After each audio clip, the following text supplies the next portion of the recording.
Do we get fatter with age? Yes. Between 20 and 50 years old, the average person will gain about 15 kilos in weight. I don't want to be that guy. What can I do? Okay, so Dr. Giles Yeo. He's the world leading expert on fat and how to burn it. His book is called Why Calories Don't Count. What you eat does matter. Let's talk about how we fix the obesity, how we burn fat, how we all get into a healthy weight. everyone's brain hates it when they lose weight. We're talking even a few pounds. It goes, this is reducing my chance of survival. The moment you stop the diet, the weight will come back on. Calories are not accurate. What's the truth? The calorie tells you absolutely nothing. Zero.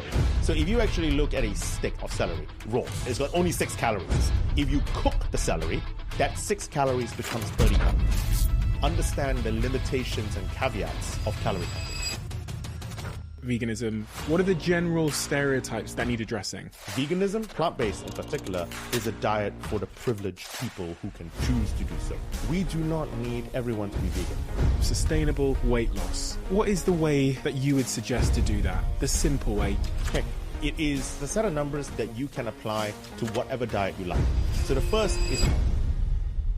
Let's talk about something else which I feel like I was lied to about. Oh, God. Which is juice. Oh, yes.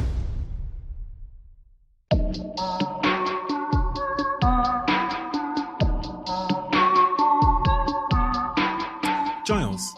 Hello. A pleasure to sit with you. I've been a big fan of your work for a very long time, and I've consumed many of your YouTube videos, conversations you've had, interviews, and these fantastic books you've written. But I want to start by asking you to give me a bit of an overview of your academic journey as a researcher, as a graduate of Cambridge, and an overall flavour of the work you do, the experience you have, and the expertise you have. So I'm from San Francisco. That's where I did my high school. I did my undergraduate, where I studied genetics. That's what I studied as an undergrad. Then I came to Cambridge to do my PhD. And I worked on the genetics of the Japanese pufferfish, Fugu rupipes. I know. So there's a long reason why I did that, but I was looking at molecular evolution.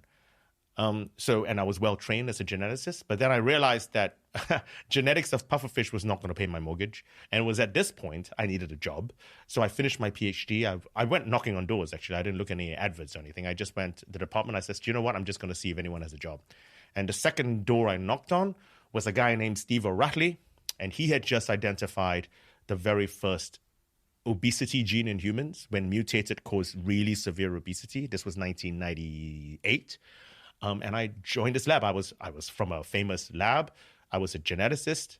He had just found the first obesity genetics genes. He needed a geneticist.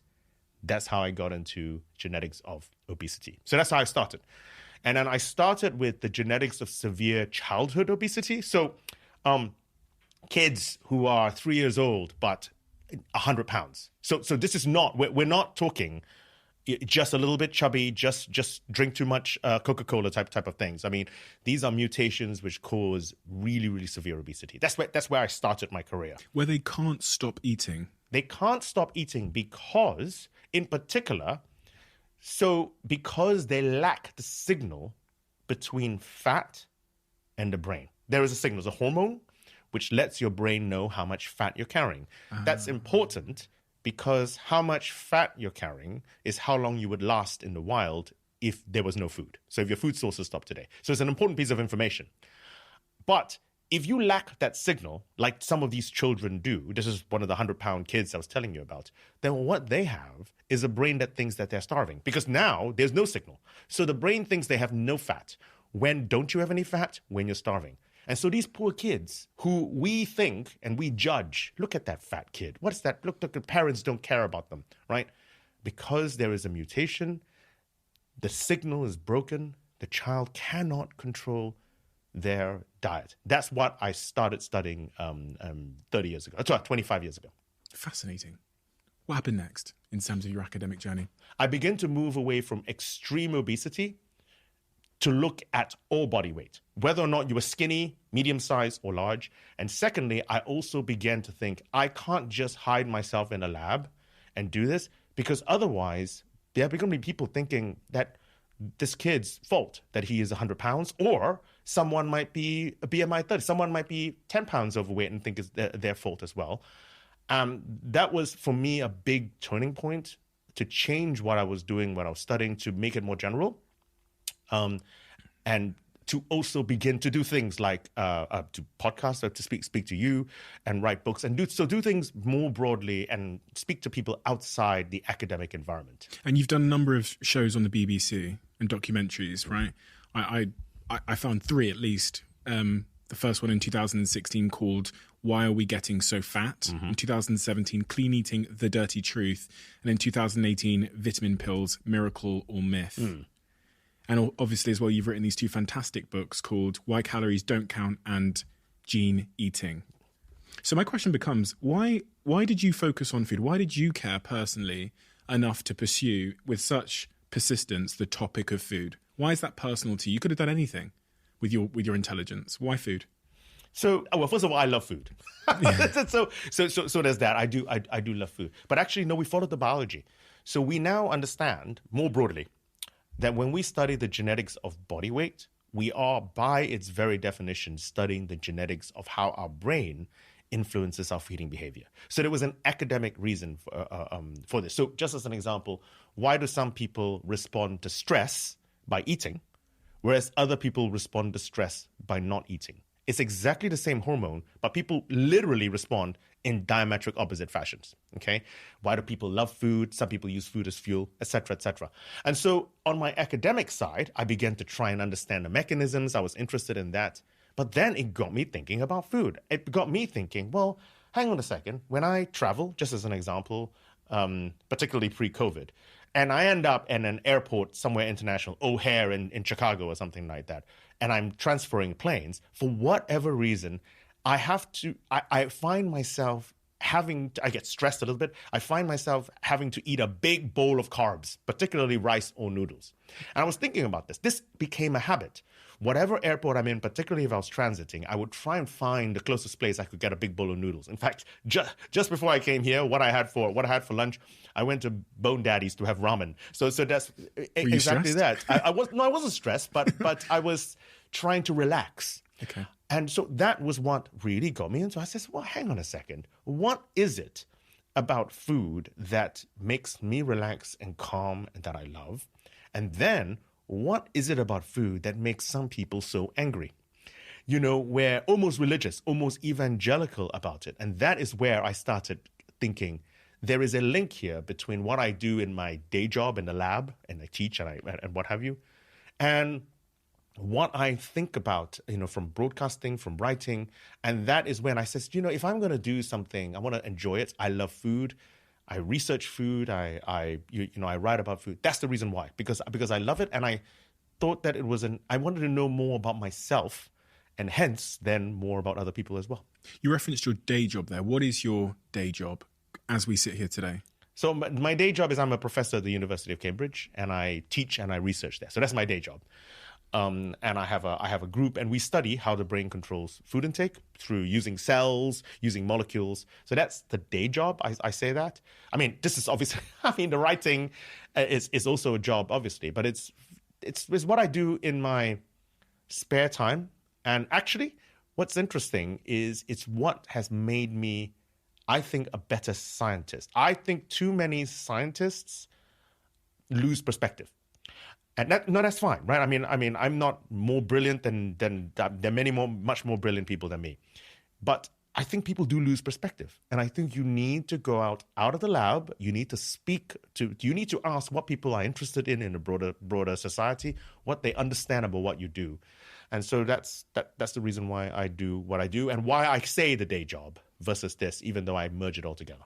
You've been studying food, genetics, these topics for almost 3 decades. Is that accurate? Since 1998, 25 years. Okay. Mm-hmm.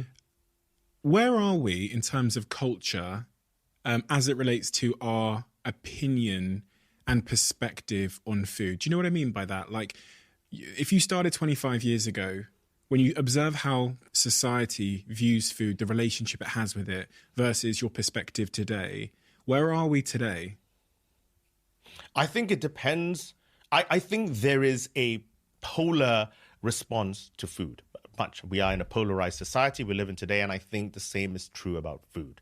I think I would like to think there are people who enjoy food, who love food. We watch MasterChef, we watch cooking programs, we love the food. Everyone loves Nigella, that kind of thing. But then equally, I don't know if there's the same number of people. There are also people who fear food. Okay, now I study obesity. I do study obesity. And I know that most of the non-infectious diseases we suffer from today is because of poor diet, most of it. Obesity, diabetes, high blood pressure, certain heart diseases, cancers, etc. Okay, this is true. And so undoubtedly we need to know more about our diet, and we need to fix the diet that we actually do it. But I don't do it through fearing food. I do it about understanding food, about loving food, about learning how to cook food better, sourcing better food, that kind of thing, right? Whereas there are a lot of people in society who are talking about restriction of food, removing entire food groups, saying that this is the only way to eat. If you don't eat this way, it is not the right way. So I think we are in a polar situation where on the one hand, we cannot consume enough food, tallies and cookbooks and everything. But yet there is a huge section of society that fears food so much that diet has become this toxic word whenever we talk about diets. So I think that's where we are at the moment. We are in a polar situation. I read this word over and over again in your work called orthorexia. What does orthorexia mean? So orthorexia is a type of eating disorder. People would have heard of anorexia, okay? People would have heard of bulimia. So anorexia clearly is a controlling thing where you don't want to eat. Bulimia is there's the binging and there's the purging. Orthorexia is a fear of not eating properly. It is another, I think it's look, I'm not a psychologist or psychiatrist, and I'm not an eating disorder expert, but I think it stems from the same root. There is an effort to wanting to control something that you feel like you need to control. Some people try and control their diet. Other people pick something. It doesn't have to be, you could say, I want to be vegan or plant-based, or I want to be keto, or I want to do carnivore, whatever it is you want to do. But then you become so hung up on it that if it's not exactly perfect, if it's not exactly like right, you don't eat it. So that is orthorexia, where suddenly you have to have the burger, but it's only cooked this way. It is for lack of a better term, it is analogous to obsessive compulsive behavior, but specifically with regards to the way you prepare and are willing to eat that specific food. I read something in your first book about orthorexia, gene eating. I believe it was this book, in chapter 10, where you cite a study of hundreds and hundreds of women that follow food eating accounts on Instagram. And I think the study concludes that about 49% of the women that follow food eating accounts or food accounts on Instagram have what you would describe as orthorexia, which is startling because that's half the population that follow those Instagram accounts have this fear of messing up with their diet. But if you look, Instagram, I think, is a very interesting thing. First of all, as far as I understand, someone may correct me if I'm wrong, the majority of Instagram users are female. Yeah. Still. And actually, the biggest, I think probably what are the two biggest Instagram styles that are there? We talk about food, or you talk about fitness. Those are the two big things. There's many other things as well. And you're absolutely right. When you actually look at, in fact, if I look at my Instagram followers, okay, just when you go to the little things, 89% are women. Now, there's no reason to follow, I just want to point out, there's no reason to follow me other than the fact that I talk about diets all the time. 89%? Really? I think that, so if you consider me and I talk about food, okay, and suddenly I'm some, Joe Schmo nobody from Cambridge who writes about food, and 89% are women, then what happens if you actually begin to talk about diets? And it's true, and a huge number of them, it's easy. I look at Instagram too, and clearly my pictures are going to be a little bit blah, but there's some very, very well curated Instagram pictures. The food is beautiful, the people are beautiful, but that's the purpose, right? It's sort of like a little advertisement campaign. But I think there are many, many people, even though they know, because people know I'm looking at a curated item, which I think deep down inside think that this could be real and this could be them. And I think when you take people who are susceptible to this obsessive compulsive, who are susceptible to eating disorders, and you suddenly put that in front of someone, then I think it can be triggering for some people. For me, my sort of confusion with food and dieting and weight loss and all of these things stems from almost getting too much advice. And I think if you hung around on Instagram for long enough, if you hung around just for maybe a day or two, you would hear so much conflicting advice on what the right thing to do is. This diet, paleo, keto, you should eat these plants and not eat that. Don't eat meat. And eventually you go, fucking, I can't eat anything. You know, if you listen to that much advice, you go, well, I can't eat anything. And that stifles you to a point where you're eating lettuce, but then you realize you're not, and it's just, what can I eat? And the more food advice I've consumed, the less confident I've become in what I can eat. Interestingly, I think when I was naive and ignorant, I was happier in terms of the orthorexia you described, that like fear of messing up on my diet. I think the real answer is this. The reason there is so much conflicting advice is because there is no one singular right diet. I think there's some general principles we can probably agree with. Okay. We probably eat too much sugar. We probably need to not eat so much. We need to eat a little bit less meat, and we need to eat more vegetables. Okay, so look, if I say those three things, if anyone going to argue with me? No, because and that's probably some of the general rules. But if you then begin to apply it into your own self, then the problem with eating is everyone is an expert at eating. By its very definition, you're an expert at eating, I'm an expert at eating, long enough for us to be sat here having this conversation. And so when I eat a certain way, and I look at someone else, and eating is a very visible thing. It's an open event. And not only that, you then see what the person looks like. Okay, then in your head, and we are human beings, simple, we are nothing but mammals. We think red berry, poison, blueberry, lion, whatever, right? And so you look at that fat person eating, he's eating something. And so we begin to judge other people based on what we're talking about. And now, the major issue is most people keep their mouth shut, mind their own business, and eat and do what they're doing. But then you get loud, opinionated people who go onto Instagram and say that, look at that person, they're eating the wrong way. The right way is the way I eat. Look at me, I have a six-pack, et cetera, et cetera. And I think that's the problem. So the reason why the information is conflicting is because there is no one singular right diet. So it is going to be conflicting. People have to find a right diet for themselves, not only biologically, psychologically, but also lifestyle-wise. Because if you don't find the right diet for you, you're never, ever going to be able to stick to it and thrive from it, because you're just not. So I think that is the major problem. That's my biggest message, if anything, is there's no right diet. So on that point of there being no right diet, a lot of that, I guess, is because we have genetic differences.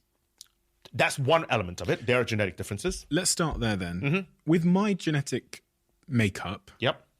How might there be differences in my genetic makeup that make my relationship with food and eating and weight loss different from yours? Oh, okay. I probably don't have as good an answer. Genetics does not have as good an answer about why different people eat differently, aside from cultural differences at the moment. Okay? So the genetics. The reason behind that is because it's very difficult to accurately determine what someone has eaten in order to do genetics. What we do know, because we can actually observe, is how people of different ethnicities are susceptible to different diseases. So famously, East Asian people that look like me, South Asian people, Indian, Pakistanis, Bangladeshis, cannot get as large, BMI-wise, before becoming at risk of type 2 diabetes, right? Compared to white people, Polynesians famously, okay, who can get pretty large before they actually end up getting diseases. So that's a classic example where this is why South Asian people, East Asian people have a higher predisposition of diabetes, even though obesity is not particularly a big thing in their in their cultures. But then you begin to look at body shape. That does matter as well. Where do you put your fat? Do you tend to put the fat on your bum, on your tummy? What is your how tall are you? How short are you? And all of these things, which we can see visually, we can see. There are people who are then susceptible or not susceptible to specific diseases. Other things you can't see. Okay, why are African Americans, for example, more likely to end up with cardiovascular heart disease? Okay, less likely with diabetes. Whereas why are Indians, more? And so that you then begin to ask the question, and there we have genetics. What about in terms of this obese gene? I read in chapter 2 of your book that there is a gene for obesity.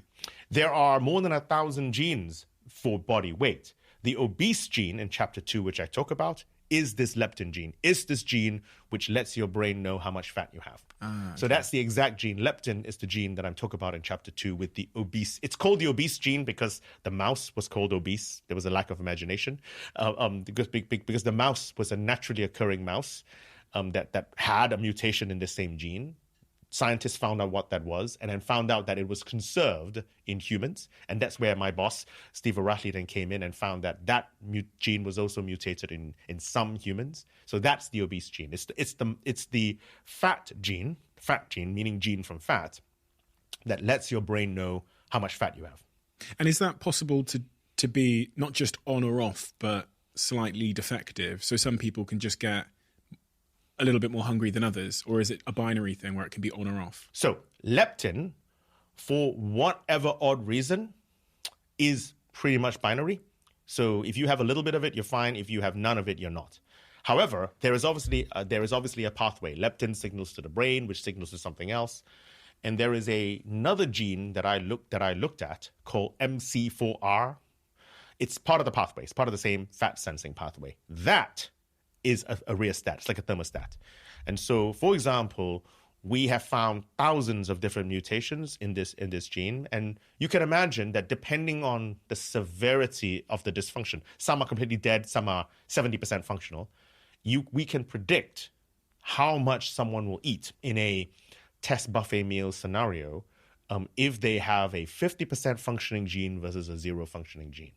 And we now know that 0.3%, okay, in this country at least, so 200,000 people in the UK, 1 million people in the United States will carry mutations in this MC4R gene, okay, making them more likely to end up with obesity. So that at 18 years old, if you carry a mutation in this MC4R gene, you are on average 18 kilos heavier, 40 pounds heavier at 18 years old on average. And that's 200,000 people in this country. So it's not super common, right? It's still 99.7% of the people's body weight's not determined by this. But there are a lot of people's body weights who are dependent on this specific gene. But it is a tunable system. So it's a little bit or a lot means that you are either slightly heavier or a lot heavier. Does our brain like us losing weight? I did the keto diet recently for about 2 months. And why did you do it and why'd you come off? I did it because I wanted to... Okay, this is interesting. It shows how much of a Neanderthal I am. I thought I was allergic to gluten. Okay. So I thought, I'll cut out all of the things that have gluten in them and I'll try that. And so I then watched this video online and it talked about the keto diet. So I thought, oh, that sounds good. And this guy had lost so much weight doing it, so I gave it a try. Now, I lost so much weight.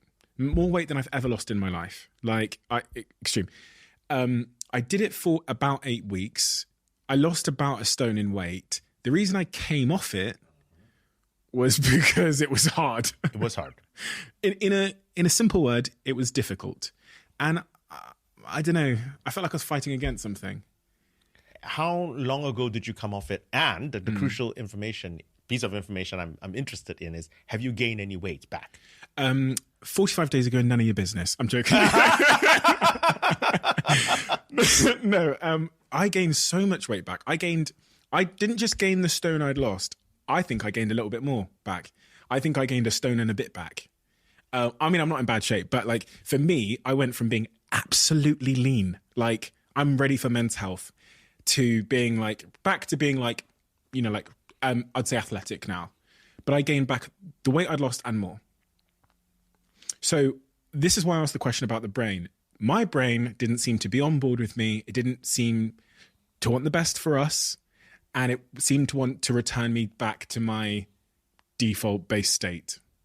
Your brain, everyone's brain, hates it when they lose weight. It doesn't matter your starting point. You could start from a point where you are athletic versus someone who's not athletic, couch potato type phenotype. The moment you lose a little bit of weight, we're talking even a few pounds. I'm not even talking, you're talking about a stone. Even if you lost 5 pounds, what happens in your brain is your brain is used to you or me carrying a certain amount of weight. The moment your weight starts to go down as an adult, it goes, hey, this is a big flag comes up. This is reducing my chance of survival. This is what the brain thinks. And so what it does is it begins to use strategies, not conscious, nothing to do with our brain, anything like that, to drag us back up, kicking and screaming to where we were before. First of all, it makes us hungry. Okay, so it makes us hungry, and second, it actually very, very secretively lowers your metabolism ever so slightly, so that even even eating exactly the same thing, you are now storing more than you're burning. Even eating exactly the same thing, part of the strategy to get you back up to where you were before. So once you were on that keto diet, and we can debate talk about how it works and whether it's useful, but once you're on the diet, your weight goes off, you're able to keep it, but you said, man, I can't do this. And so you stop. And the moment you stop, your brain comes back on and starts dragging you back up. This is going to be true for pretty much every single diet that is out there. The moment you stop the diet, the weight will come back on eventually. Why does my brain hate me? Look, this is the brain. You have to remember that's what's kept us alive. I mean, we have lived, aside from probably the last 40 years, we probably most of the time never had enough food. Now, clearly, over the past 100 years, we've had sufficient food compared to beyond that. But you know as well as I do, when you turn on the TV and watch Only Fools and Horses from the 70s or whatever, people are all skinny. They think, oh no, they don't look skinny. They don't look skinny. They look normal weight for the time that they're there. Whereas we have clearly over the past 40 years now have too much food. So this is now a different problem, okay? That we have too much food, and so our brain is trying to respond to this environment, but it's responding in a natural fashion. Because what used to happen was, because there was not enough food, when there's food there, you made sure you ate it. Otherwise, why would you not do that, right? So we have a brain that's wired for a feast-famine environment. Feast, famine, feast, famine. The problem is we live in a feast environment at the moment. And that's the issue. We have a maladapted brain for a feast environment. And this is because of how we've set up society, because of supermarkets, fridges, preservatives that keep food lasting for longer, and food's more available and cheaper than before. It's more processed, etc., right? So this is true. Now, without going all food Nazi, I mean, you have to remember that all of whatever you just said, preservatives, pickling, cooking, you start with that. Then you say, oh, we're going to do highly processed foods. We're going to do prepackaged foods, frozen foods, microwave foods, et cetera, supermarkets. It has kept us alive, okay? We're 7.5 billion people and counting. We need to feed all these people. And this is fine. The problem is we've now got to the point where the efficiencies, the scales of efficiency in our food production is now so high, we can now get calories have never been cheaper. So this is the issue today. You can in this country, for example, in the UK, people have calculated that you can get about 1,000 calories for 90p. Now, how good are those calories? What the quality of the food are those calories? We're just talking pure calories, because of efficiencies of scale. Calories have never been cheaper, and we don't have to go run after an antelope in order to get the calories. This has kept us alive until it is killing us, which is now, over the past 10 years, that have been an important inflection point in human history. Previously, we never had enough food, whereas now, since the past 10 years, more people are dying from overnutrition than undernutrition, and overnutrition in a bad way, because you can have loads of calories but still be malnourished because you're eating the wrong kind of foods. And can you believe it? We are now in a world where there are more people dying because they eat too much than because they don't eat enough. Is the worldwide trend that we are getting skinnier or fatter? We are getting fatter as a worldwide trend. And true, the problems are more obvious at the moment in higher income countries, okay? Because A, they're studied more, and B, the kind of food that's available. But you are good. But what is the goal of a country that is less developed than us, for example? They want to pull their people out of poverty. They want to make sure that their poor people don't die of starvation. They want to make sure that fast food and good food, and crap food are available to everybody there as well. Now, the problem is the moment that happens, you then switch from dying of undernutrition and starvation to then now dying of overnutrition. So we are at that inflection point where the whole world very soon will get into a severe obesity problem. And we do need to fix the food environment in order to fix that. Do you consider it to be an emergency? It is definitely an emergency. Oh, it is definitely an emergency. And it's an emergency because let's ask the question, why is it a problem to have obesity? Why is it a problem to carry too much fat? Okay, so that is so you might think, well, it's obvious. Well, is it? Because there are issues with gravity when you're too heavy, arthritis, mobility, sleep apnea, you can't breathe at night. But that isn't what kills us. Okay, what kills us is all the diseases that are associated with obesity, diabetes, high blood pressure, certain cancers, etc., etc. That is what kills us. Okay, heart disease. And so it is an emergency because with obesity at a population level as it goes up, then you have millions upon millions of people that end up, with diseases. So the estimate is that direct cost to the NHS, direct cost for treating obesity and related illness is 6 to 7 billion a year, okay, pounds. That's the direct. But the moment you take into account the broader economy, days sick, et cetera, it's estimated we are running at 27 billion a year just on economic effects on obesity. So it is an emergency because many people are getting ill, many people are dying, And actually, it makes economically no sense. We have to fix the obesity because then we would save ourselves a lot of money. So let's talk about how we fix the obesity, how we burn fat, and how we all get into a healthy weight. Now, I know you think that BMIs are largely bullshit and unhelpful. Is that an accurate description of your opinion? Okay, look, before I don't want to end up with my colleagues throwing shoes at me. So I think... So BMI, for those of you who don't know, BMI is obviously your weight in kilograms divided by your height in meters square. It's a way of controlling for your height and your weight. Now, on a population level, okay, it is actually remarkably effective. Why? Because A, it's free to measure. It doesn't cost anything. And on average in a population, sadly, the higher your BMI, the more fat you carry. And we know that the more fat you carry, the more likely you are to be unhealthy. Okay, on a population level, all this is true. You might argue rugby players, different this, and this is true. On an individual level, however, it is not particularly useful for your health, other than tracking your weight. It's about as useful as that, because each of us are different shapes, different sizes, can carry different amounts of fat, safely.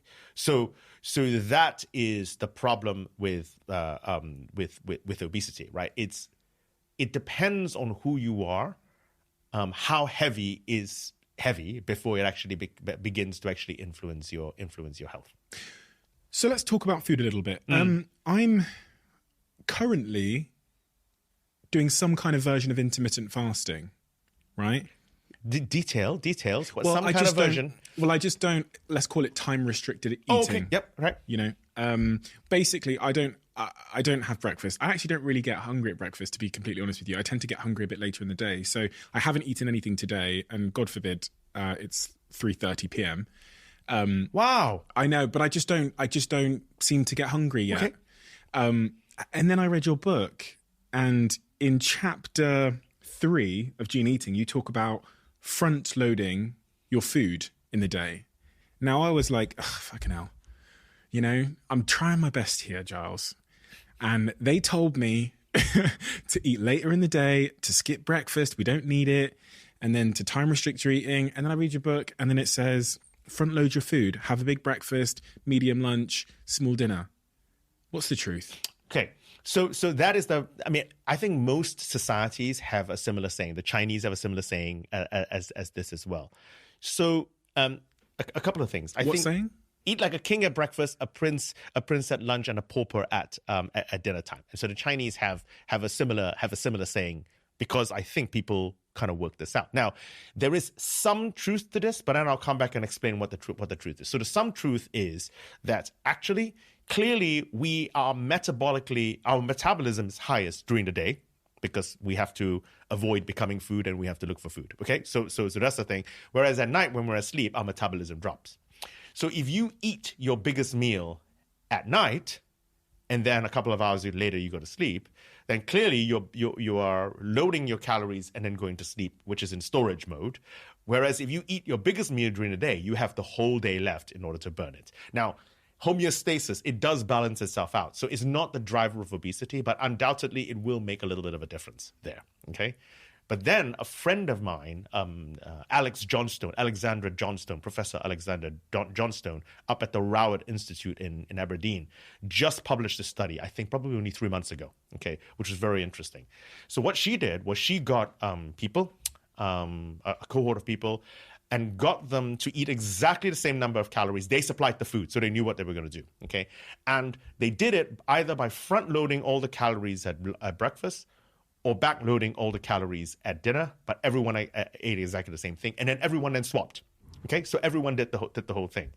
And what she found was that there was no difference in body weight change, whether or not you were eating most of your calories at breakfast or most of your calories at dinner. It was the total amount of energy during the day. But the difference was, if you ate more at breakfast, you felt less hungry during the day than if you ate more at dinner. So while if you ate exactly the same foods, but at breakfast or dinner or lunch, it doesn't actually matter.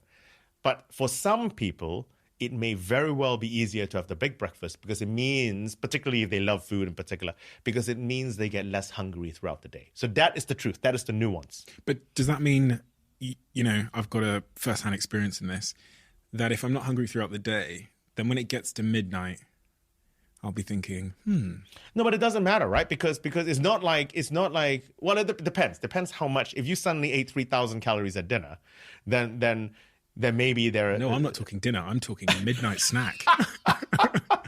So I think the reality is you have to eat when you have to eat.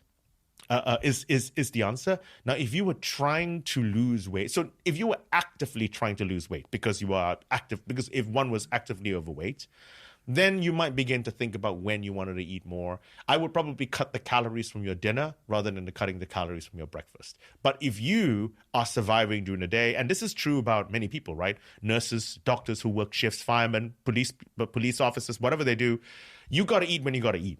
So a lot of these pieces of advice are fine until they smack into the reality of life, your job, and what you actually do. But as general advice for the general person who isn't constrained by night shifts or anything like that, eating late, closer to when you fall asleep, is bad, is not going to help you lose weight. Correct. Okay, that's good correct. to know. Everyone says this, Tim Spector said this to me. I need people to keep saying it, and then I will cancel the midnight buffet. But I love my midnight buffet too. Yeah, I know. But every so often only, not every night. Yeah, not all the time. 5 nights a week. Keto. Your general stance on keto. Much of your feedback and much of your writing is more about how it's unsustainable. Is that accurate? Well, it depends. So the original keto diet, keto in its original form, was oddly enough, it was designed for epilepsy. Okay, that was what it was originally designed to do. It's only in its most, I would say, the past 10 years that suddenly people have realized there was a weight loss element to it, as you personally firsthand actually found it. So I think the original versions of keto were actually very, very, very unsustainable because of the really super high levels of fat that were involved. They were unpalatable and with absolutely almost zero carbs. They were very unpalatable. They're difficult to stick to. If you have inflammation-related diseases, is keto often a diet that's recommended? If there's like inflammation related. It depends where the inflammation is. So if it's inflammation in the gut, you need a different type of diet. So that there is no one for a given inflammation. Right. So it depends on the diet that you're actually on. But keto, in its extreme form, is difficult to stick to because of the really, really high fat to protein ratio. So it was designed for epilepsy because I think there was some reason to say that when you force your brain to use ketones, which is rather than glucose, which is where the keto diet comes from, it reduces the incidence of epilepsy. So leave that aside. But what then people found as well is that with the keto diet, you ended up feeling fuller. And so more satiated, and so therefore you lost weight because you ended up eating less food. But also because you were having less carbs, then it was easier to control your blood glucose. So keto, I think, is probably good, safe thing for some type 2 diabetics looking to try and a milder form of keto, because now there's different types of keto that you can stick to try and control your blood glucose if you're type 2 diabetic. Just make sure you don't eat as much of the fat as animal fat. Try and have more olive oil and fish fat and vegetable fat rather than animal fat.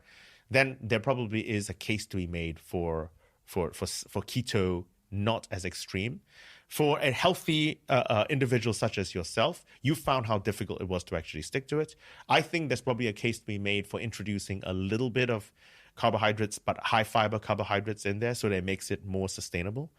The issue is, and I think one needs to be careful, is certainly in its most extreme forms, there haven't been many studies looking at the safety, say over 5-10 years, if you stick to keto all the time. How healthy is it for you? And so that's the only caveat that I want to point out. The studies need to be done. As it becomes more popular, the studies will be done because there are many people, millions of people who swear by keto. And inherently, as long as you don't eat too much animal fat only, and so you have vegetable fat and fish fat and olive oil and things as well, then it can be relatively healthy. You referenced there that the protein makes you feel fuller. Mm-hmm. That seems to be a really important point, that if you have a high protein diet, you're going to end up eating less, which will result in weight loss, right? Mm-hmm. In what order does like protein, fats and carbohydrates make you feel fullest? So a calorie of protein makes you feel fuller than a calorie of fat, than a calorie of carbohydrate, in that order. So, and the reason behind that is because protein is chemically the most complex compared to fat and carbs. So it takes the longest to A, digest, and B, metabolize. So, and because it takes the longest, any food which travels further down the gut makes you feel fuller. That's just a general, it's a general thing of how our body works. So that's the first thing. So protein takes longer to digest, travels further down the gut, you feel fuller. But then not only that, protein gets digested into amino acids. Amino acids transfer across the gut wall into our blood, and they again go to our cells and organs, where they're then metabolized.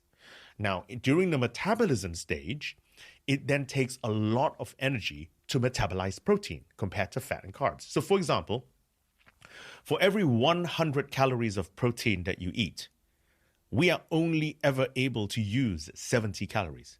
So 30% of the protein calories we eat are spent dealing with protein. It takes money to make money, right? And so at 30%. So protein calories everywhere, this is not reflected on the side of the package. Protein calories everywhere are 30% wrong, just off the bat, because of the amount of energy it actually takes to sort out protein. That's another reason why it makes you feel fuller.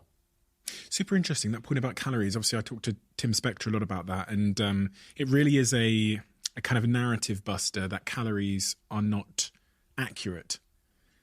So, look, I speak a lot about calories. I understand that 200 calories of chips is twice the portion of 100 calories of chips. But so is 200 grams of chips, twice the portion of 100 grams of chips.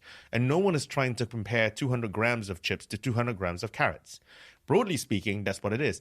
The calorie is a very useful tool to give you a general idea how much you are eating during the day. That is true, okay? How much you're eating. But it tells us nothing, zero, about the quality of food you're eating, about how much protein, how much fiber, what type of fat, how much sugar. The calorie tells you absolutely nothing. So it gives you a piece of information, how much food you're eating. And that's, yes, I can see how that could be important. But I would like to see a world we live in where we were more concerned about the quality of food we are feeding ourselves, our kids, other people, than necessarily just the pure caloric content. Because I've got a friend that said to me, won't name him, but he got a friend that said to me that you can basically, as long as you count the calories, you can eat whatever you like. So you can have the Domino's pizza, you can have this, but you just got to make sure the calories are under your sort of calorific allowance, and then it's all good. So now, it depends what your calorific allowance is, and it will clearly, if you stick to a purely calorie counting diet of, say, 2,000 calories, and you stuck to that religiously, okay, the chances are you probably would lose weight because we probably burn more than that. But how healthy would you be? I think is probably the question. Whereas if you had a healthier diet, but ate 2,500 calories of a healthier diet, would you be healthier? And that's the more important question I think you ask. Because there's two things you're trying to look at. You're trying to look at the number on the scale, and that probably would work. Or you're trying to look at your health, your blood glucose levels, your blood pressure, your ability to be energetic during the day, how fast you want to run, whatever it is, whatever metric, can you lift your grandkids up, whatever you want to do. And so I think it is a measure. Clearly it is. I'm not denying that it is not a measure, but it is a very blunt tool. And I don't think it is measuring what we need to measure, which is the quality of our food. What is calorific availability? In fact, reading your work is the first time I've even heard that phrase before, but it seems to be incredibly important. So calorific or caloric availability is the amount of calories that you can extract from a food versus the total number of calories in a food. So the example which I cite in both books actually is if you had 100 calories of sugar, just pure white sugar, you would probably end up getting 98, nearly 100 calories out of it, nearly 100%, okay? Because sugar is our base fuel. We chop once, we absorb it. There's no digestion that's involved. The one example which I give is imagine if you ate sweet corn on the cob, and then you looked in the loo the next day, it is quite clear you haven't absorbed most of the sweet corn because you can see it, okay? But if you take sweet corn, desiccate it, convert it into cornmeal, make cornbread or corn tortilla, do something else with it, suddenly exactly the same source of food gives you a different amount of calories, okay? But yet it starts from corn. It's exactly the same thing.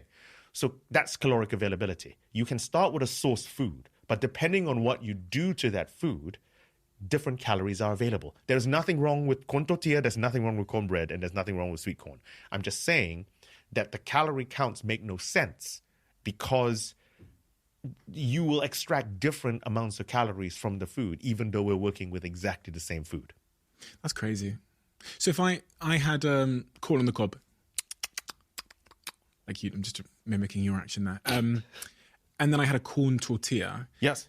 If both of them said on the package, this is 100 calories, yep. The truth is my body might, with the corn on the cob, only have 50% of the calories available because of the nature of the food, yeah. Versus if I ate the corn tortilla, which says 100 calories on the package as well, you might get 80 calories from it. I might get 80 calories from it. Yes.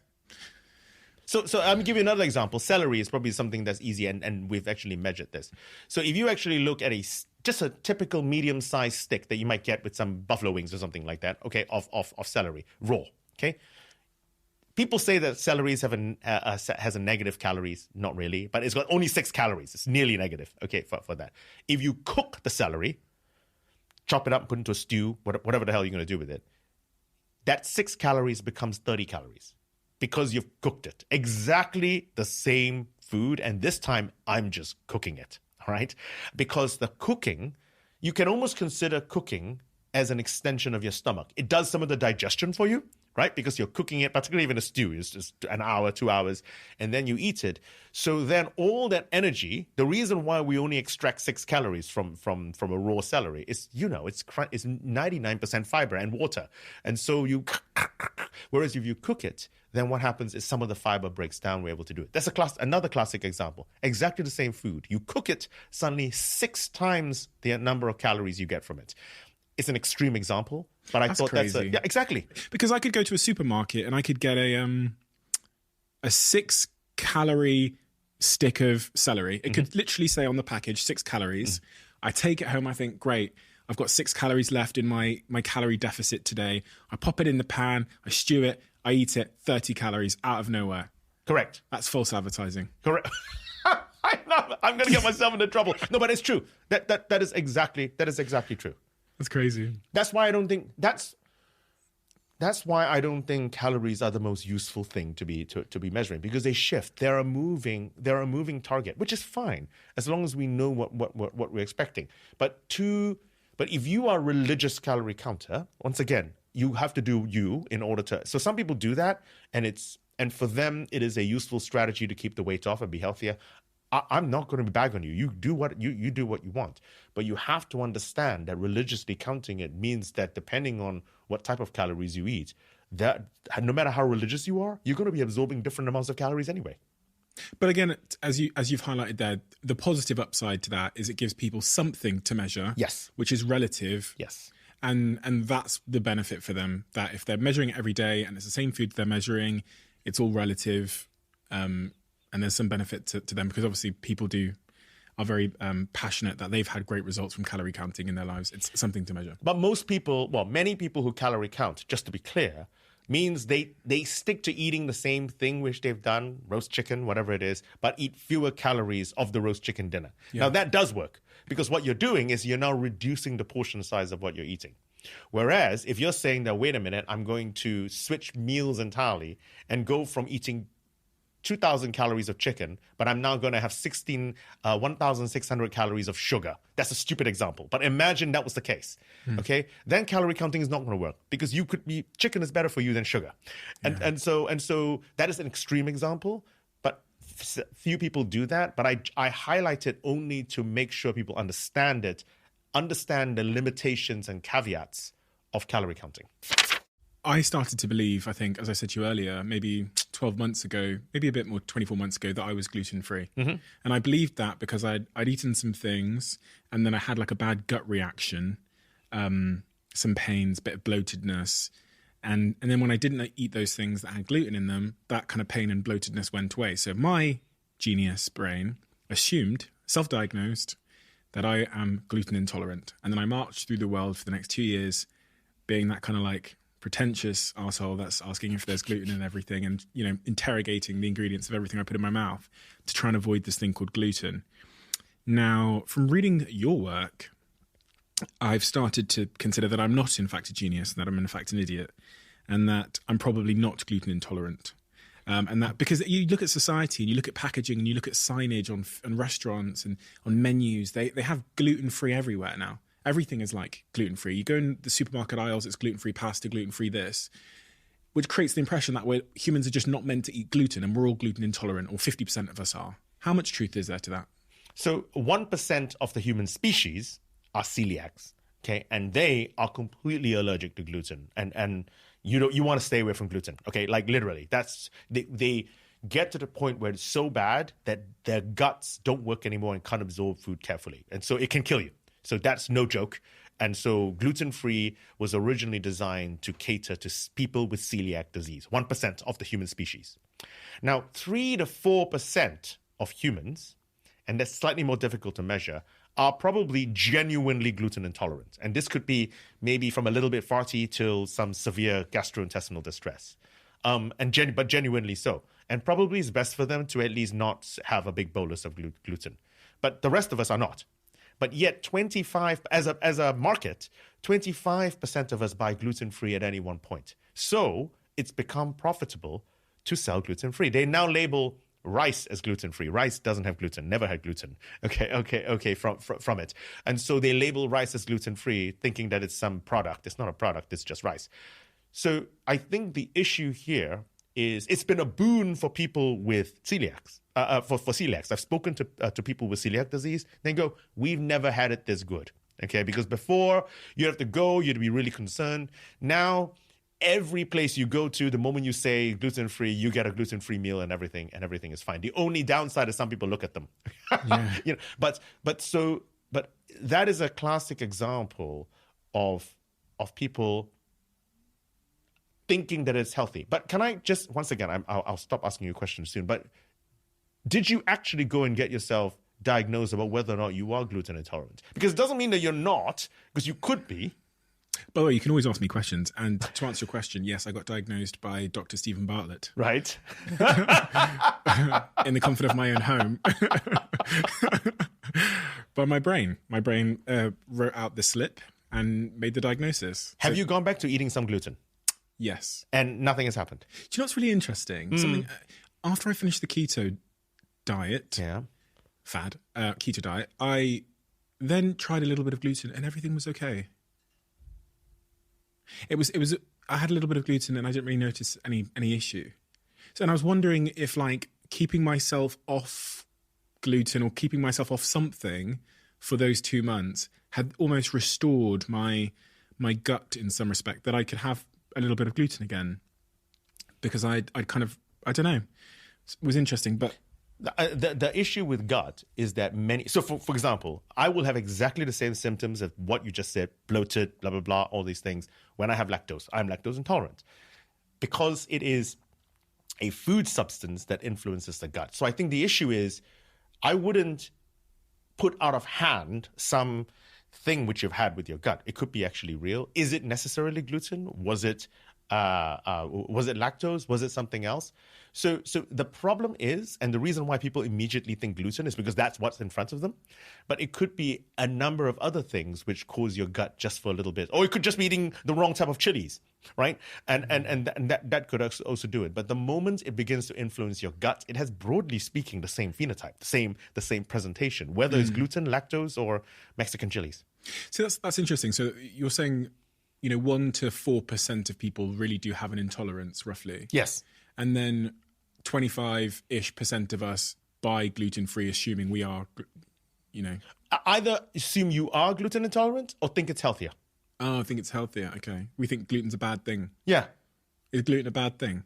If you can handle gluten, no. If you eat too much of it, that's always a bad thing. But no.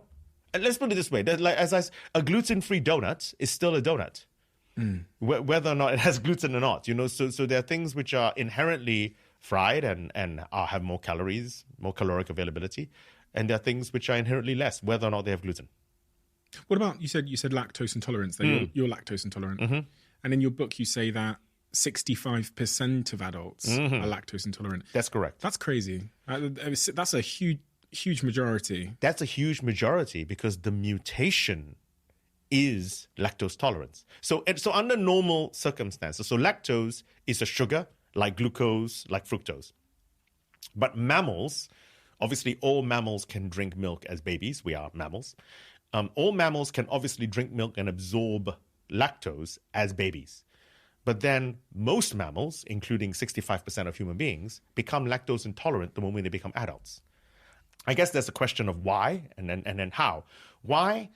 Probably because if university-age Johnny is clamped onto your boob and there's limited space, there's no room for baby Johnny. And so you need to encourage a rapidly growing mammal. Get away. Go eat solid food so that other babies can actually get on. I think that probably is the real reason, to encourage animals to do the more difficult thing of finding solid food. So you make yourself lactose intolerant. How? Okay, so lactase is the enzyme that breaks down lactose. And this happens in your small intestine. And it's turned on when we're babies. But then as we become older, something else comes and shuts off lactase, like in me, and so I can't drink a lot of milk. But then around 7,500 years ago or so, people have actually worked this out, a mutation occurred near this gene, near lactase, which prevents the shutting off of the gene. Okay, and so 85% of white Northern European Caucasians, for example, can drink milk as adults. Every single one of them has exactly that same mutation that occurred 7,500 years ago. Now, there are other populations throughout the world. There's certain pastoral populations in Africa and certain populations, particularly those who had goats and sheep and stuff, who then had their own independent way of dealing with drinking milk because it was a rich source of food. So if it was available, you were able to drink it. But so that is the mutation. Whereas for the vast majority of us, Chinese people, for example, we didn't end up drinking milk as adults. And so we never had that mutation. And so most of us are lactose intolerant as adults. Oh, wow. And these things we can find out. How does one go about finding out about my genetic predispositions to certain foods and diets? So you can, not every single food has a prediction for genetic wise, but if you take any of the direct to consumer genetic tests that are available, they will test all of the known, they'll definitely test lactose intolerance, your ability to handle alcohol, okay? I know mine, your ability to metabolize caffeine. So these are all individual genes, so it's predictable. So some people can drink a lot of coffee, other people can't. Some people can drink a lot of alcohol, other people can't. I'm probably in the middle for alcohol, and I can't drink any milk. So all of those are predictable, and you can get from any of the genetic tests that are there. The problem, I guess, with these genetic tests is they make predictions beyond stuff that are predictable. They say that, we can predict that you'll respond to a Mediterranean diet, for example. A Mediterranean diet is a whole diet. It's got 200 foods. How is it going to predict whether or not you respond to it? And so I think some of the genetic tests overstep their mark in trying to predict what they can predict, but some things are predictable. Milk, caffeine, alcohol. Have you done any genetic tests? I have for a 23andMe, DNA Fit, Circle. I've just done them for papers, newspapers, and writing reviews for. Others just for personal interest, just to find out what it is. What was your favorite? Because I know people are going to be listening and they're going to be going, I want to take action. So where's step one? And I have to be honest, my girlfriend texted me yesterday asking me this exact question. So the minute this conversation's done, I'm going to say, I've just spoken to this genius from Cambridge and for you, babe, and I've got you the answer.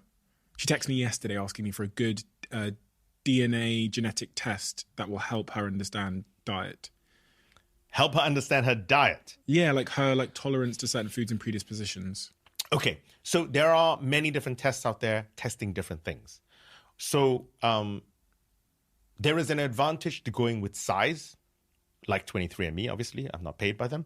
It has an advantage to size because they have tens, hundreds of millions, even people's data. And so, as with most things, the more data you have and people constantly interact with the app, the more you can improve your product, the more you can then improve your predictions.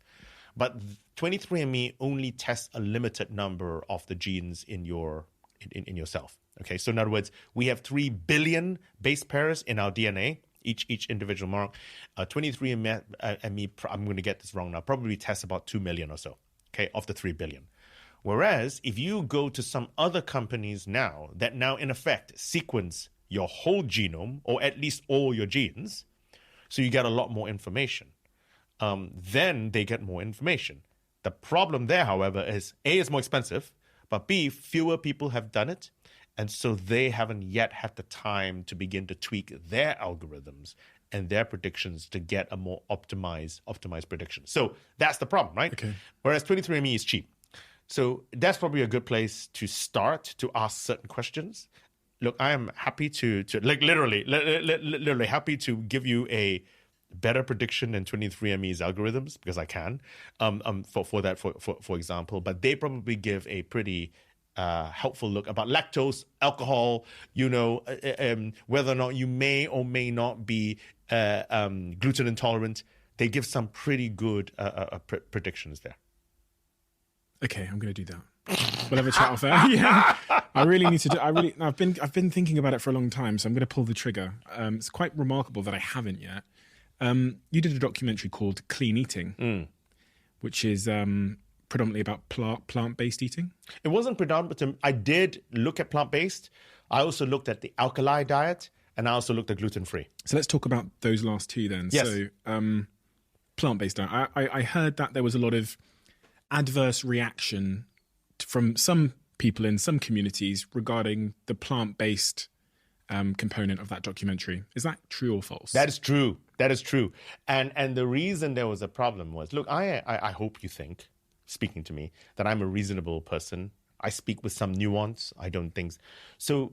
What we did was plant-based has taken on a different meaning today, okay, based on the supermarkets and what have you. But when I did the program, plant-based meant a far more restrictive version of veganism. Plant-based meant that you ate minimally processed foods, hardly any sugar, and you ate whole foods only. It's fine. It's a perfectly healthy diet as long as you take the right supplements. The problem is the plant-based people become vegan or plant-based for many different reasons: ethical reasons, environmental reasons, and health. Okay, all three, or a mix of the three. The one issue I took with the plant-based community in that program is that they believed that there was no safe dose of animal protein. Okay, which meant that even eating a bit of egg white, the moment you started eating a bit of egg white, it begins to kill you slowly. I says, that's the most ridiculous thing I've ever heard in my life, and it doesn't support, the science doesn't support it. We eat too much meat. The science does support that, okay? But eggs, okay, people, then you're calling vegetarians, they're killing themselves because they're eating eggs or something. That was what I took them up on. And they thought that because I was challenging, I says, there is a safe dose of animal protein. We do need to eat less meat. They went after me. Oh my God. It was amazing. In fact, the program has probably gone around the world probably 4 or 5 times. And the reason why I know is because every time it pops up in a new, the BBC doesn't tell me.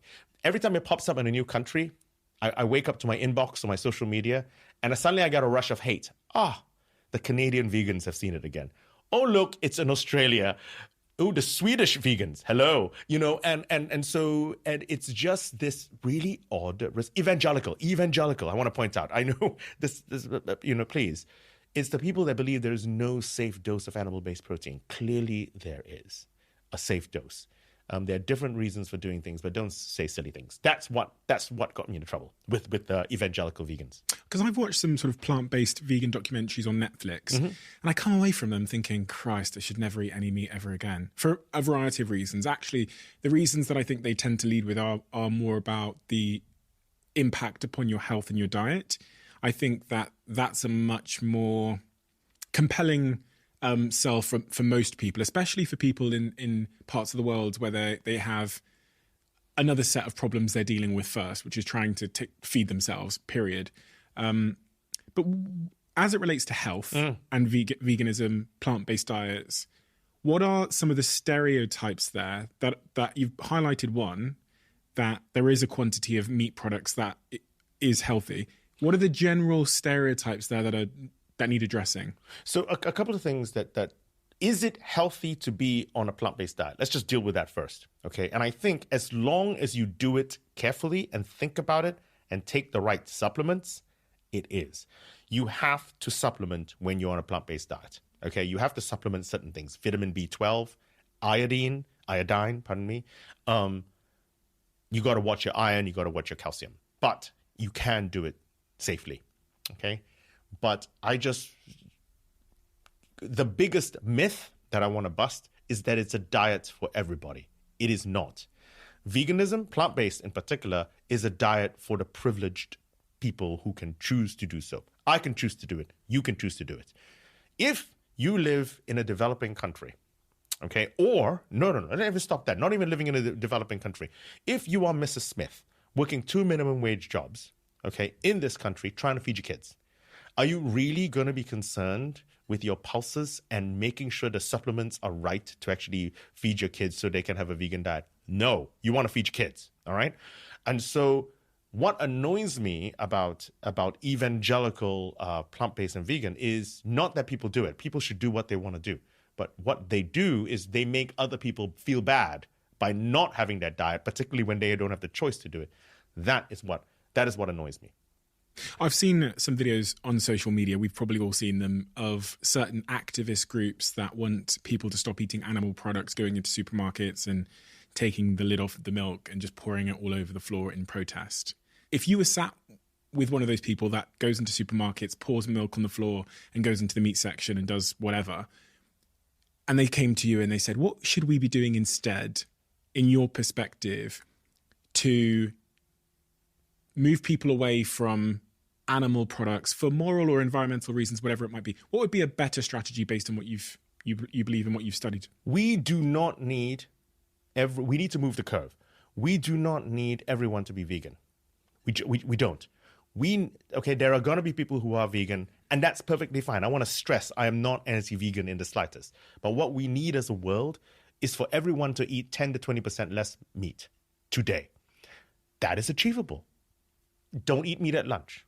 Don't eat meat on Fridays, whatever it is. Don't eat meat once a week. We need to eat 10 to 20% less meat and less meat products. Why?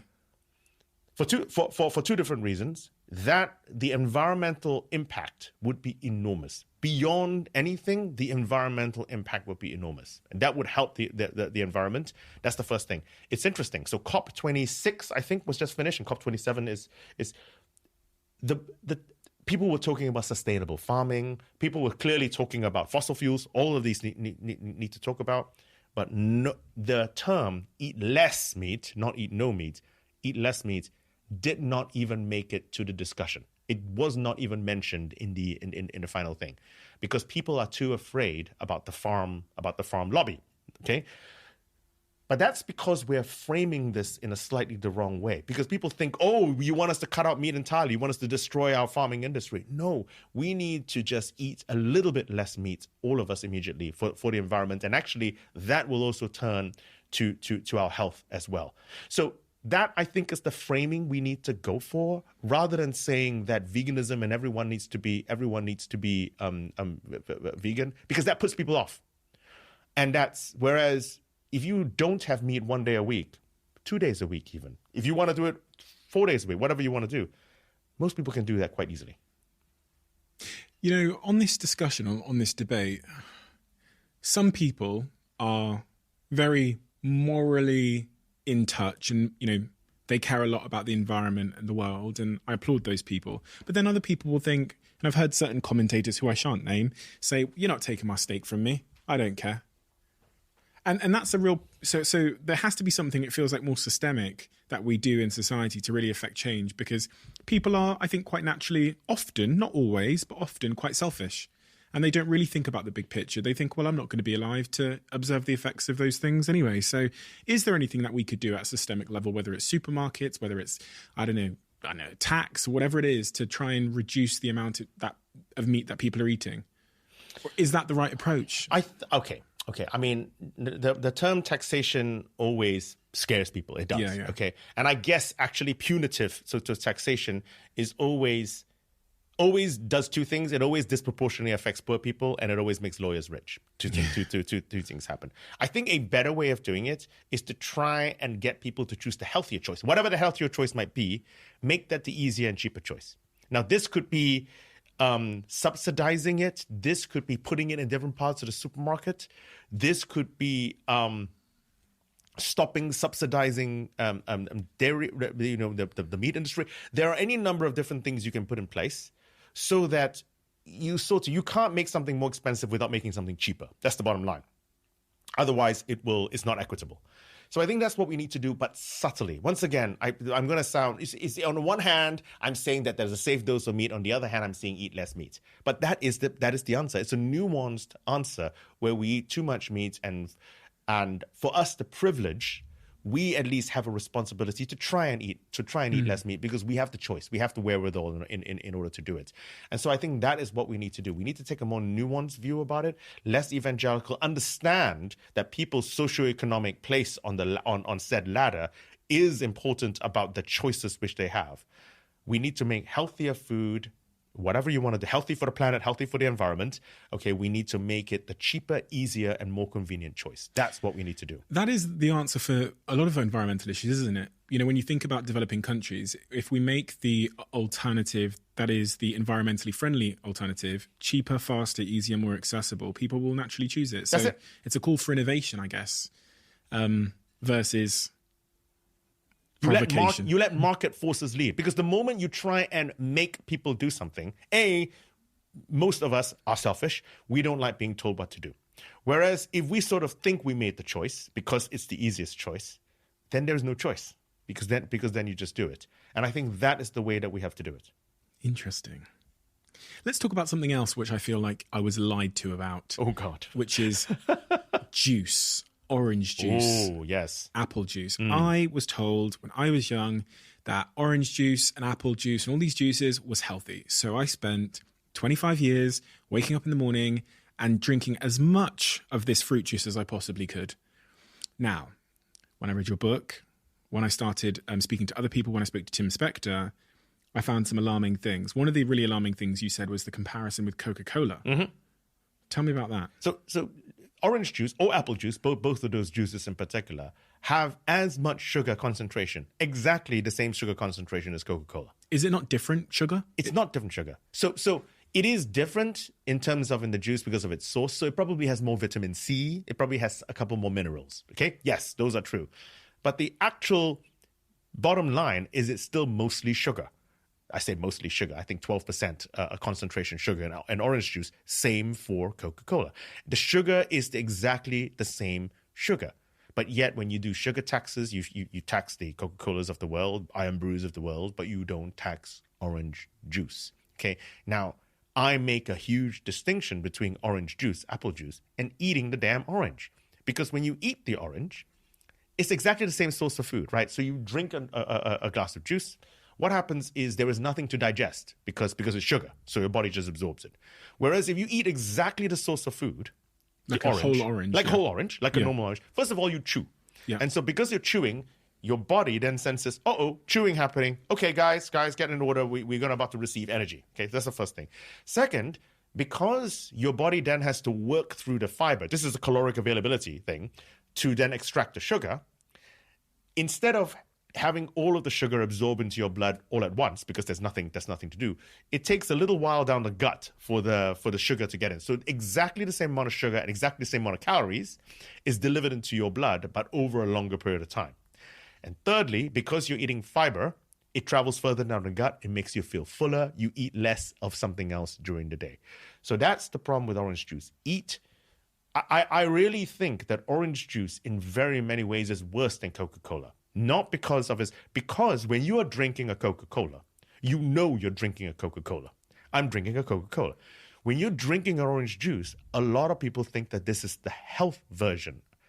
I'm being healthy. This is what I should be drinking. I feel attacked. Whereas it is, but it's true. You should eat an orange or drink water or something else, or drink it as a treat. Drink it like you would drink Coca-Cola. The other thing you said was about the alkaline diet. Now, I read on Instagram that alkaline water is better for you. So there was a period of my life, about a month, where I just started guzzling. I said to my assistant, please, it's not alkaline water. I don't think we should put it in the fridge. I just want alkaline water. And then I saw some other thing which said alkaline water is a total scam. You nodded your head when I said the scam thing. Is alkaline water a scam? Yes? No? Scam, capital SCAM. Look, what is alkali? Where did this alkali thing come from? So our blood pH is 7.4. And above 7 is alkali, below 7 is acidic. Okay? So it is slightly alkali. And so some guy, and I interviewed him actually, just before he went to jail. Well, I'll discuss why in a second. Just before he went to jail, the guy who founded the alkali diet, okay, a guy called Dr. Robert Young, who said that, well, if we have an alkali blood, in order to keep ourselves healthy, yes, and our alkali blood is healthy blood, we need to eat alkali foods. This is his thesis. The problem is it completely ignores the presence of the stomach. Now, the stomach, as far as a compartment in our body goes, is the most acidic compartment in our body. It's pH 1.5. It's like battery acid. But then all the food we eat goes into our stomach, gets acidified, and then as it goes into our small intestine, it gets neutralized back to 7 again. This is just biology. So nothing we eat, everything we eat is acidified and neutralized. Nothing we eat will change the pH of our blood. That's the first thing. So if you drink the water, it becomes pH 1.5 and pH 7. By the time the water is absorbed into our body, it's pH 7, whatever its starting pH was. The second problem, however, is the taxonomy, is what they consider alkali and acidic. So I'll just give one example. They consider citrus fruits, lemons, to be alkali, except lemons contain citric acid, it is a citrus fruit, and vitamin C, which is otherwise called ascorbic acid. It is an acidic fruit. So how can it be considered itself alkali? I don't even understand that. There's a famous, I don't want to get myself into trouble, but there's a famous image of a certain actress who runs a certain website, beginning with G and ending with P, where Gwyneth Paltrow. I'm not good at quizzes or crosswords or anything, but So where she's drinking her high pH water and squeezing in lemon juice. Now, what happens when you put acid into a high pH water? The alkali diet makes absolutely no sense whatsoever. The question is, why do people stick to it? Okay, and people stick to it because the alkali movement considers meat and dairy products acidic. Leave aside the fact that meat are full of blood and is alkali, but leave that alone. But because they consider meat and dairy products acidic, in effect, you don't eat meat and dairy. It is a vegan diet. It's a plant-based diet. So alkali food is a restrictive plant-based diet, which is why people stick to it, which is why people lose weight. On that point of losing weight, there's this thing called the Weight Watchers, which you talk about in one of the chapters of your book, chapter 11. Yep. Weight Watchers. Are these things good? These like groups of people that are like losing weight together? So I think that really does depend on who you are and what you like. A lot of people swear by it because they enjoy the community spirit, the fact that there is a group motivation to try and help you do stuff. And we've seen this, right? We've seen it where it's easier to go jogging or exercising when you've already made the appointment. At 8 a.m. on a Sunday, you are less likely to call your mate and go, no, I'm back bunking out. I'll go because it's a social pact. It's a social pact. That being said, there are public weigh-ins, and there are people who are a bit shy. There are people who are mortified that they actually have to weigh themselves in front of other people and get so stressed out about this. So it suits people of a certain character who like that, and I think they should keep to that because it's a strategy. It works. The people who really hate it with the passion of 1,000 suns, I think they should stay away. I think they should find another, because then it could tilt some people into eating disorders if you force everyone to do it. Okay, it could go the wrong way. So find the people who it works for, and by all means, they need to stick to that, whereas other people need to find another way. Is it true that I think a lot of people believe now that there's a sort of a default weight size based on our genetics that we have that we'll keep returning to? We kind of touched on it a little bit earlier on, regardless of what diet we do. So I'm thinking of some, families often look quite similar. Yes. In terms of body shape and size, etc. I'm wondering how much like control they have fighting against those genes to get a six-pack abs. Not saying that's a sustainable or healthy place to get to, but is it significantly harder for certain people if their family is maybe a little bit more larger to get to fight against that and get to a different state and then stay in that state? Yes. Undoubtedly. Okay. So there is certainly what we call, it used to be called a set point hypothesis, meaning that each of us has a weight we actually protect. It's probably more nuanced than that. It's a set range. There's a range that you can actually range that we find easy to keep to the weight. So in other words, I'm not thinking about my body weight at the moment, and this is the weight that I am, but I wish I was half a stone or a stone lighter. But if I lost that half a stone, I would then have to think about food all the time to keep that half a stone off. Whereas I get half a stone more and I don't raise my weight anymore. So that's the idea, where there is a weight range is easy to protect. And each of us is different. There are some people who are skinny. There are some people who just find it more difficult to say no to food than others. That's pretty much it. So some people's thermostat in food is set a little higher than others. And you defend that thermostat, 25 degrees versus 20 degrees. And there's really next to nothing you can do. You can shift from 25 to 24.5, and maybe after Christmas, you're 25.5, okay? And so you shift around there. But the likelihood of you getting down to 20 and staying there, you can get down to 20, okay, if you do some stupid diet. But the moment you ping right back up again. So we do defend. There is very, very little choice, in inverted commas, in where we end up with the body weight over a lifetime. Any given meal, we have a choice, you think, right? Pizza or no pizza, pizza or no pizza. But over thousands of feeding events, there's very little choice. What then, you reference age there. Do we get fatter with age? Because generally, I look at, I'd say younger people typically have a slightly leaner physique, and then something seems to happen along the way. Is that just a false observation I have, or is there some science that supports the gaining of weight as we age? There's science. Weight is inexorably up, okay? Even though we've stopped growing when we're 18 years old. Actually, there's some latest science. I used to, if you had asked me the question 5 years ago, I would have said that by the time we hit 40 or 50, our metabolism starts to dip. That's part of the reason. That's not true. As it turns out, our metabolism doesn't start to dip till we're 60. Okay, but what happens as we get older are a number of different things. First of all, we tend to get richer. We tend to get more money. we tend to sit on our arse more, okay, just in terms of the type of jobs we do, okay? And because of both of those things, we tend to exercise less because we're busier, and so we lose muscle mass. Those are all three things. Metabolically, the most active part of your body are the muscles. So when you're younger and you're doing things and you have more time to go to the gym, first of all, your metabolic rate is linked to the amount of muscle you have. And so as you get older, you're sat on your arse, you eat a bit more. We don't eat less, we eat more. And we can buy richer food because we got more money.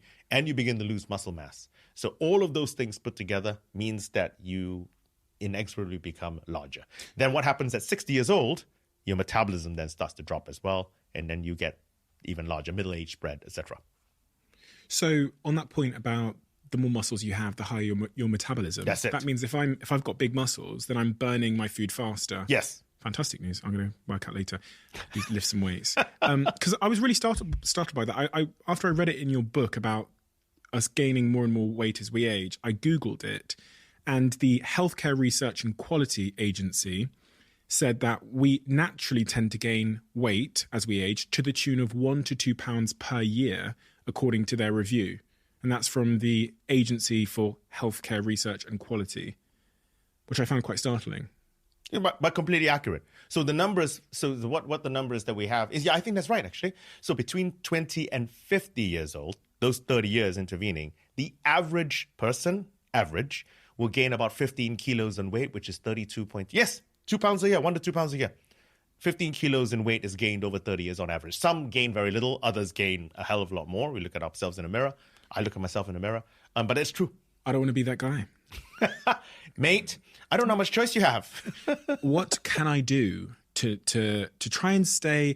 Because for me, it's not really about the weight thing or how you look. It's more about like I don't know how to say this, but there was this big set of stairs the other day.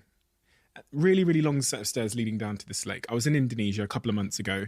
And I remember thinking about those stairs and thinking, God, if I wasn't, athletic and strong and didn't have good knees and things like that, there's no way I'd be able to get down this long, winding, hand-carved set of Indonesian stairs so that I could go on this boat trip that I was going to go on. And I just thought about how it was a weird thing. I know this is kind of a strange story to tell, but it crossed my mind. I got to the bottom of the stairs and I turned to the person I was with and was literally like, that's why I've got to stay in shape for as long as I can, because I want to do these boat trips and I want to go on this little rafting thing, but I won't even be able to access it unless I can go down up and down those stairs, like 200 meters of stairs down this cliff. So that's what I care about. I care about being active and strong and fit for as long as I possibly can. And from what you've said about gravity and weight, being overweight is going to inhibit my chances of being able to do those stairs.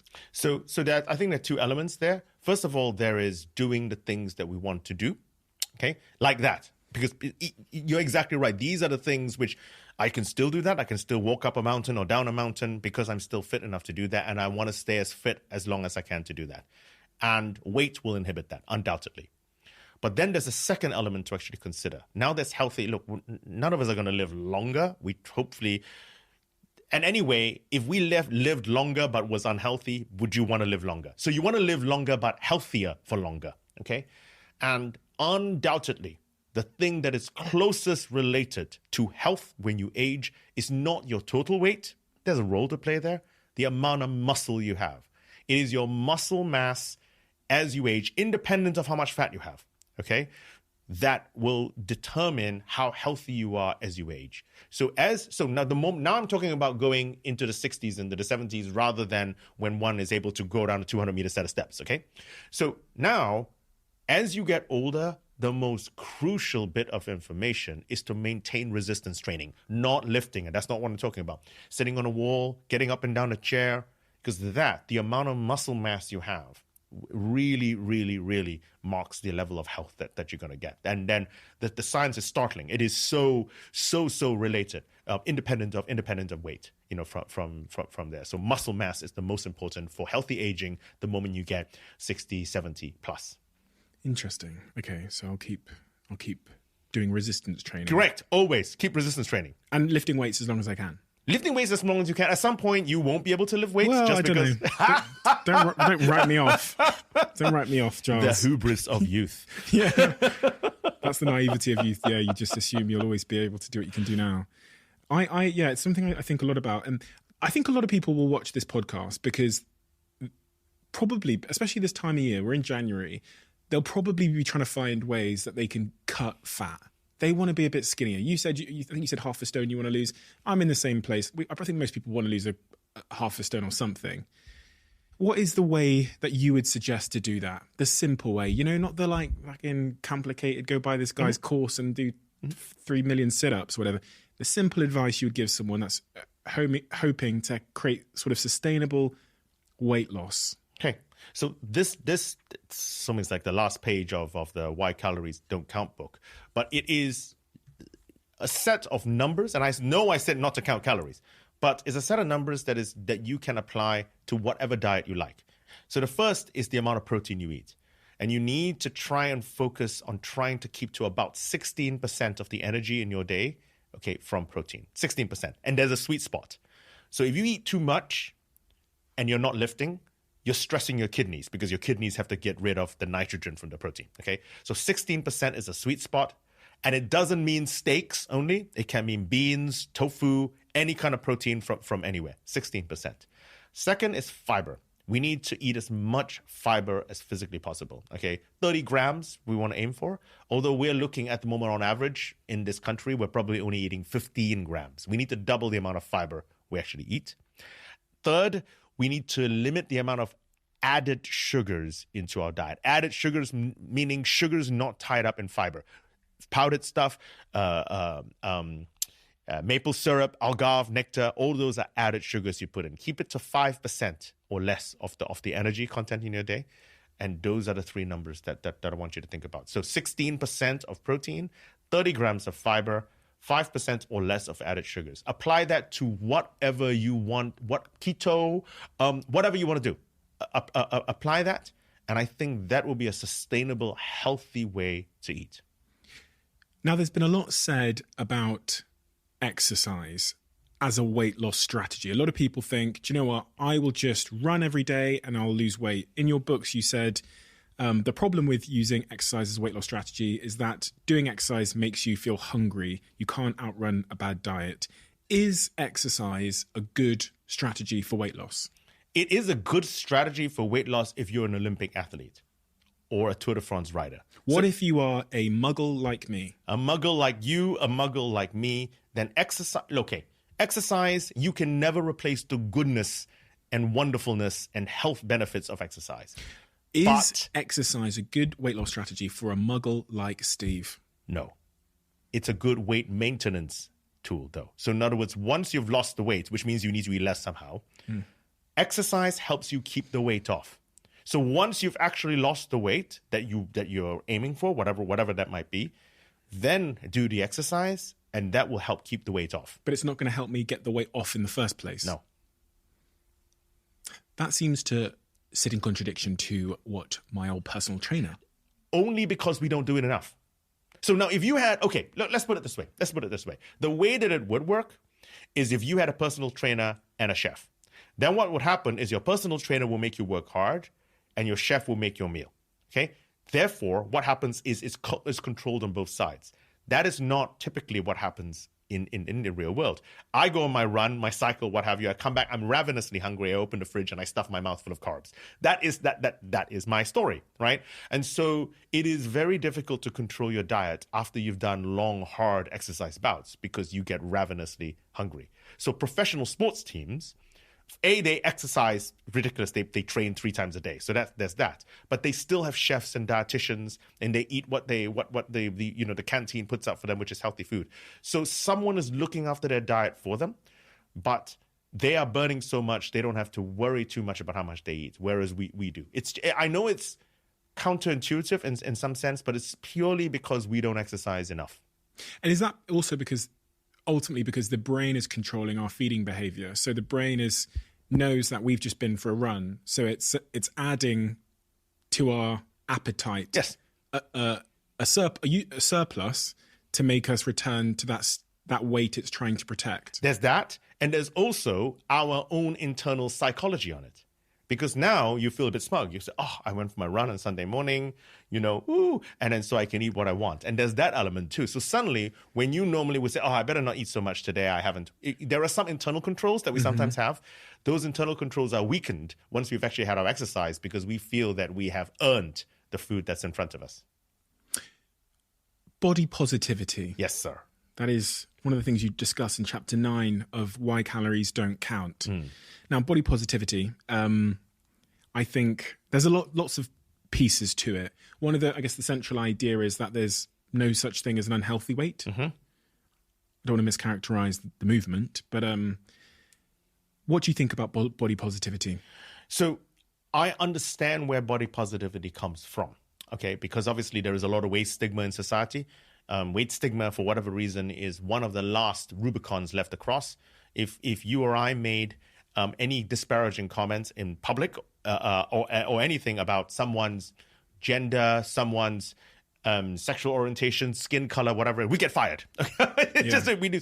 But yet some people can make comments about people's body size and have and it's perfectly acceptable. How can that be acceptable? So I understand where body positivity comes from. But I think that body positivity needs a little bit more nuance in their argument. So why is it bad to be fat? We talked about this, carrying too much fat, because of the association with disease. But why? Okay. And it's because of the amount of fat we can store safely. So people misunderstand what happens when you gain weight and lose weight. They think that you gain fat cells and lose fat cells. Not true. Your fat cells are like balloons. They get bigger when you gain weight and they get smaller when you lose weight, but they stay the same number. Okay? So what happens is the safest place to store fat is in your fat cells because they're your fat. It's when they're not in the fat that they go to your muscle, your liver, they begin to cause trouble, okay? And that's when you become ill. But the interesting thing is everybody's fat cells can store different amounts of fat before the fat leaks out, shall we say, okay, from that. I mentioned earlier, East Asian, South Asian people, we can't store as much fat safely than white people, than Polynesians. So the moment you get past your safe fat carrying capacity, you will become ill. Now, for some people, that is when they're skinny people with type 2 diabetes, and there are larger people without that are healthy. That's because there's differing amounts of safe fat carrying capacity. But the moment you go past your own personal safe fat carrying capacity, you will become ill. So in a big room, you can have health at many sizes, but there is no health at every size because you will become ill if you become too big. Interesting. That's the nuance. That doesn't mean I blame the people suffering from obesity, please. Yeah. But it doesn't help anybody to not look at the health issues that are associated with carrying too much fat. We have to discuss it in a non-stigmatizing and non-blaming language, but we do need to be honest about it. Yeah, and I think we can both agree that just generally targeting anyone, which I've seen a lot of, like someone will be on the front cover of a magazine and then someone will like quote retweet it and attack them and say that they're not healthy and it's promoting bad body standards or health standards or whatever. Like, whether scientifically that's true or not, you are without a shadow of a doubt an asshole for doing that. You know what I mean? You're an asshole. And counterproductive. It's counterproductive. It's making someone feel like awful.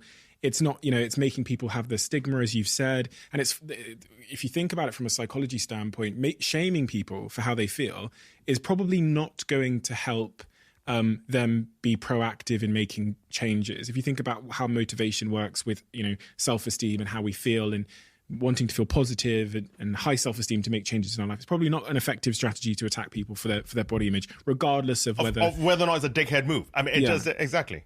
So I think we can both agree on that. Yeah. And it's super interesting. I'm on my journey with eating and food. So it's been a huge pleasure to speak to you about this because I feel now a lot closer to understanding and having clarity on what I should be eating and what I shouldn't. And what I really love about your message is that it is centered in away from restriction and towards positivity with food and to really like loving food as opposed to being, as you've said with that word, I think it's asphyxia. No, what was it? That bloody word? Orthorexia. Orthorexia. It's not about fearing foods, which is an awful place to get into. And I think we're getting closer and closer to that kind of being fearful of foods.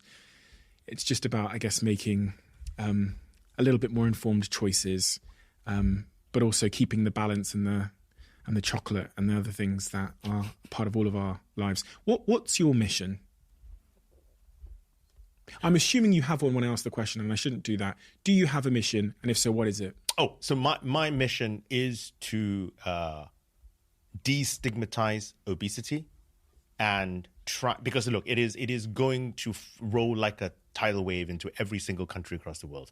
So my mission is to destigmatize it, because destigmatizing, taking away the weight stigma, means that we can have an adult, non-hysterical conversation with people treating the patient, the policymakers. Because at the moment, government thinks that a lot of it is personal responsibility. Okay, there is obviously some personal responsibility. It's my health, it's my children's health. That I understand. But until we put money in the right places, fix the environment, make sure that the treatment and support, making healthier food cheaper, that's government responsibility. And so if we destigmatize obesity in the population, we can then have this conversation with policymakers and get them to put the resources in the right place. That is my mission. Because at the moment, the resources are being put in the wrong place, which is why we're not solving obesity at the moment. If I voted for you for Prime Minister, and there was a couple of simple things that you could do, I think you talked broadly there about some of them. What would be some of the policies you would introduce to target the systemic issues that are causing obesity in our population? So day one, I would make healthier food cheaper. And this doesn't only mean carrots. I mean that there are going to be healthy foods, even within a chocolate bar. There's going to be a way of actually putting more fiber and protein in a chocolate bar, or frozen lasagna, or vegetables, okay? I think we need to make healthier food cheaper all the way across the board. That's the first thing we got to do. And that's the first thing I would do the day I'm Prime Minister. Because then the default choice that you make, even if you're poor, when you walk into the supermarket, is going to be healthy, which is not true at the moment. The moment that happens, then I think we are one step forward in trying to solve the obesity and diet-related epidemic that's actually around us today. But just to be clear, you're not going to cancel chocolate. I'm not going to cancel chocolate. I'm going to try and make it healthier. You got my vote. I love that. You're going to make it healthier and cheaper. Yeah. You've got my vote. Giles, thank you so much. We have a closing tradition on this podcast where yes. the last guest asks a question for the next guest.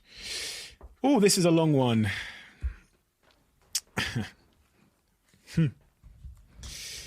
Okay. What is the worst thing that has happened in the last year? It continues.